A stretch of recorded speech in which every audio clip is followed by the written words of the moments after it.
வணக்கம், எல்லாரும் நலமா இருக்கீங்க நம்புறேன். இன்னைக்கு நம்ம பார்க்க போறது ரொம்ப முக்கியமான ஒரு புத்தகம் இக்கிகை. இது ஜாப்பனீஸ் மக்கள் அவங்களோட நீண்ட ஆயுளுக்காகவும் அவங்களோட ஹாப்பி லைஃப்காகவும் என்ன விதிமுறைகளை உபயோகிக்கிறாங்கிறத நம்ம பார்க்க போறோம். ஃபர்ஸ்ட் இந்த புத்தகம் யாராவது டிப்ரெஷன்ல இருக்காங்கன்னா அவங்க கண்டிப்பா படிக்க வேண்டியது. ரொம்பவே படிக்க படிக்க நம்மளுக்கு ஓகே லைஃபை நம்ம இந்த கோணத்திலையும் பார்க்கலாம், இப்படியும் நம்ம டைம் ஸ்பெண்ட் பண்ணலாங்கிறதுக்கு ஒரு இதா இருக்கும். ஃபர்ஸ்ட் 80% மட்டும் வயிறு நிறையிற மாதிரி சாப்பிட சொல்றாங்க.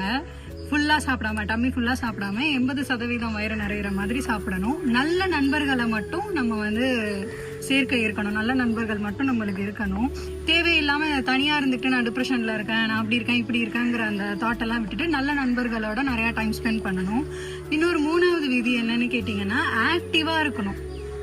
சோர்வா இல்லாம ஆக்டிவா நம்ம இருக்கணும்னு சொல்றாங்க.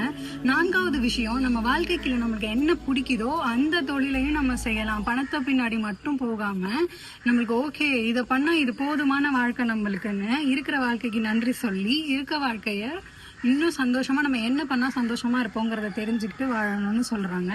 இந்த ஒக்கினாவா அப்படிங்கிற தீவுல உள்ள மக்கள் தான் இதை இன்னைக்குமே பின்பற்றிக்கிட்டு வராங்க. ரொம்பவே நல்ல புத்தகம், எல்லாருமே படிக்கணும். இதுக்கு பின்னாடி ஒரு வெண்டாகிராம் மாதிரி இருக்கு. இதை பார்த்தோம்னாலே நம்மளுக்கு தெரியும், ஒரு இது வரும். இந்த புக்கை ஃபுல்லா படிக்க முடியலனாலும் இதை பார்க்கலாம் நம்ம.